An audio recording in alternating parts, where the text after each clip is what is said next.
Eh, Espero que casi no.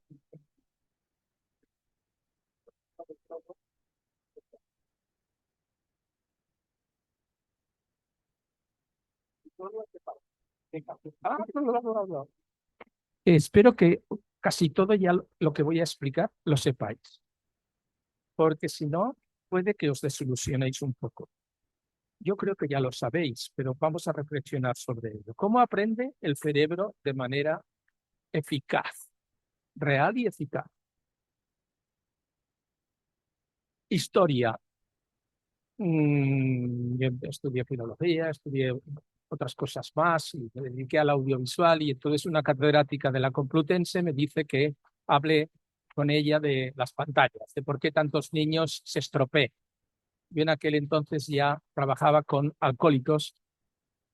Yo decía, si solo si del 100% de la población española hay 25% de alcohólicos, 25% que no beben y un 50% que beben, no puedo prohibir el vino, porque a este 50% no les pasa nada. Entonces empezamos a estudiar por qué un alcohólico se convertía en alcohólico. Igualmente dijimos por qué un niño tiene una afición, una trastorno del comportamiento con las pantallas y por qué muchísimos otros no. Solo un 3% de la población, que son muchos, pero un 3% de la población infantil.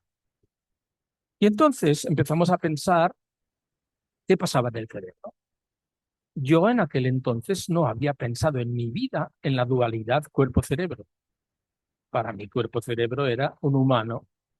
Y de pronto empecé a descubrir con mis maestros de la Complutense que había en el cerebro una serie de cosas inconscientes. Mejor dicho, ellos no dicen inconscientes, dicen no conscientes.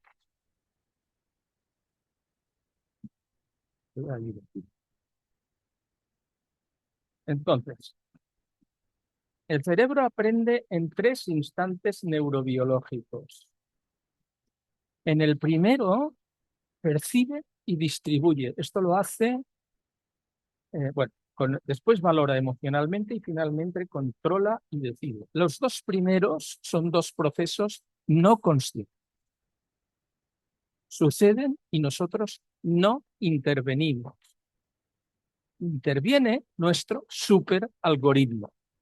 Todos habéis oído hablar de que ¡ay! Las pantallas, claro, te meten un algoritmo de los malos y los malos te cambian tu algoritmo y entonces descubres que quieres ir a Egipto y te envían muchas fotos de Egipto, porque gracias al algoritmo que se han inventado, pues dominan tu cabeza y te meten fotos de Egipto. Y yo digo, pues no, pueden influirme, pero no dominan mi algoritmo. Mi algoritmo. Ellos tienen su algoritmo, pero yo tengo un super algoritmo.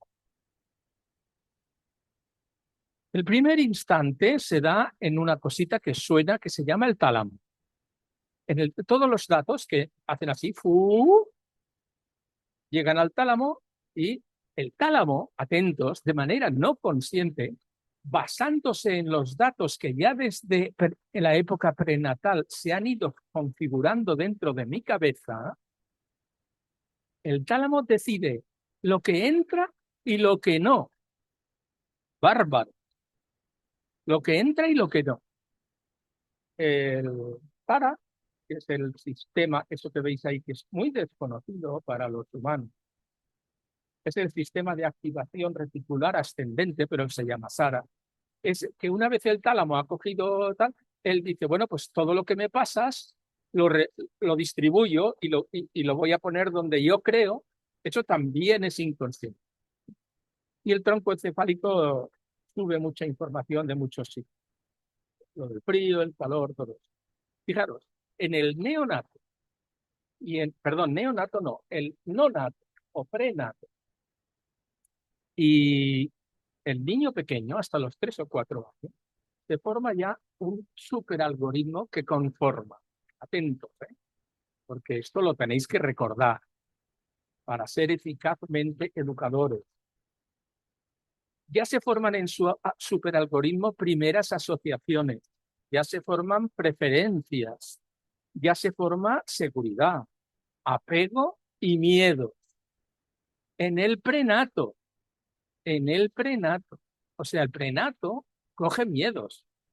Si un señor, cuando el niño está con una embarazada, le pega una bronca a la embarazada que te mueres, ese niño cuando nace y oye esa voz, ya la reconoce y ya se asusta.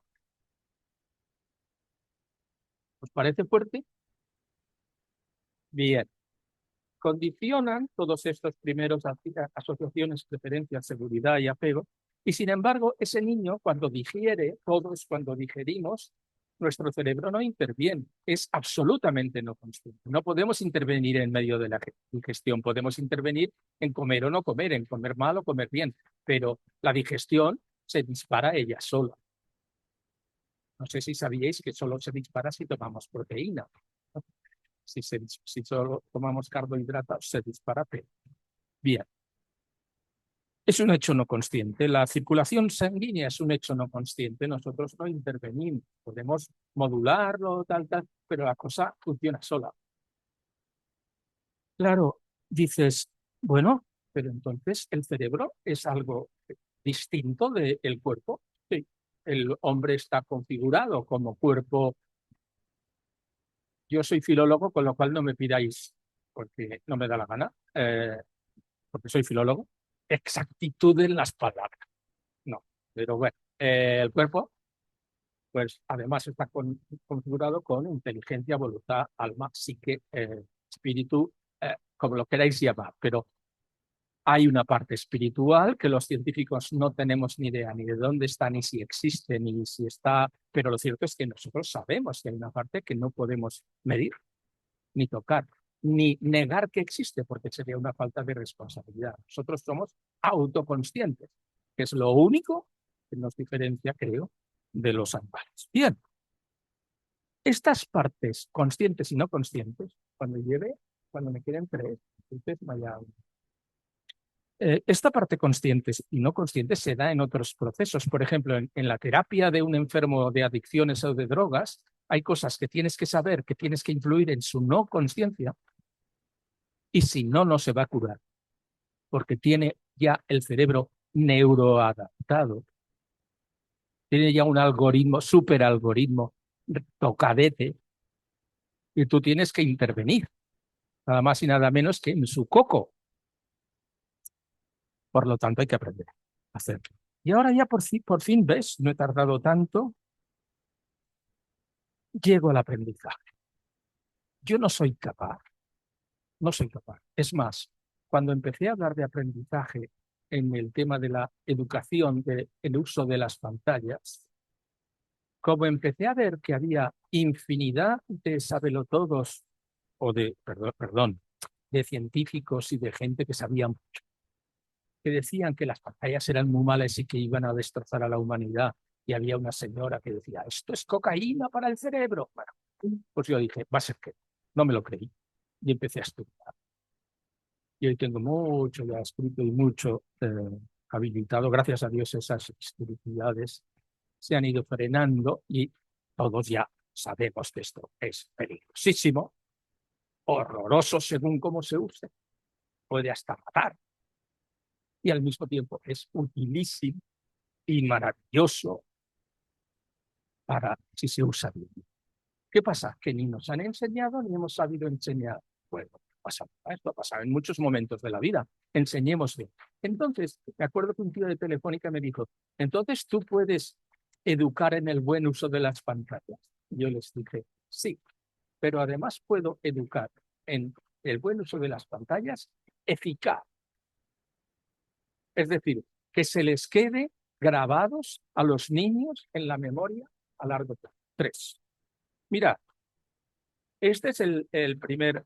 El segundo instante emocional, que es no consciente, se da en la zona emocional, amígdala, hipotálamo, núcleo accumbens. Y ahí el deseo, perdón, el cerebro, sin que seamos conscientes, atentos, que esto es importantísimo, él solo, con su superalgoritmo, decide, me gusta, no me gusta, me interesa, no me interesa, me aquieta, me inquieta, quiero más o no quiero más. Esto es lo que decide en el segundo instante neurobiológico.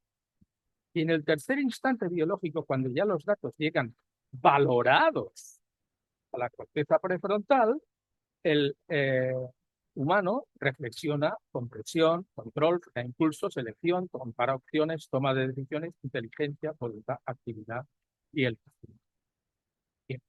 Estas tres bases, si no las tenéis en cuenta, y lo digo así de bestia, y no las tenéis en cuenta cada día, igual que tenéis en cuenta el proceso que vais a seguir para estudiar las quebradas, o que habla de multiplicar, o la historia de Carlos V, si no tenéis en cuenta este proceso, no se le quedará nada en el niño en la cabeza, pero nada de nada. Termino ya.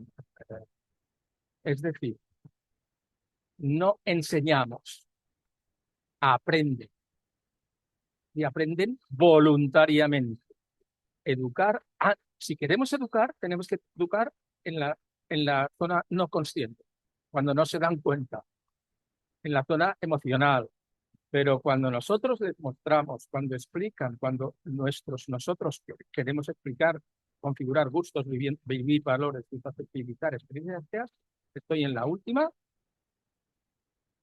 no podemos educar. Tenemos que cuidar la atención, tenemos que cuidar la motivación o la emoción, tenemos que cuidar el aprendizaje, la asociación y la repetición. Es decir, y termino. Si no hay atención, que sepáis que solo se puede atender una cosa, el cerebro solo tiene un foco. No puede atender a tres cosas a la vez. Multitarea, mal, prohibido. Dos, motivación, ¿para qué me sirve? ¿Para qué lo quiero? ¿Me gusta o no me gusta? ¿Me interesa? Y ahí interviene el algoritmo. Y luego ya, vale, lo quiero aprender. Bueno, pues voy a asociarlo a cosas y lo voy a repetir. Y si no hay eso, no hay aprendizaje. Hay estos inexorables. O se dan o vuestros niños no aprenden, porque aprenden con el cerebro, no aprenden con la mano ni con la digestión. Atención, emoción, motivación, asociación, repetición y uso. He terminado.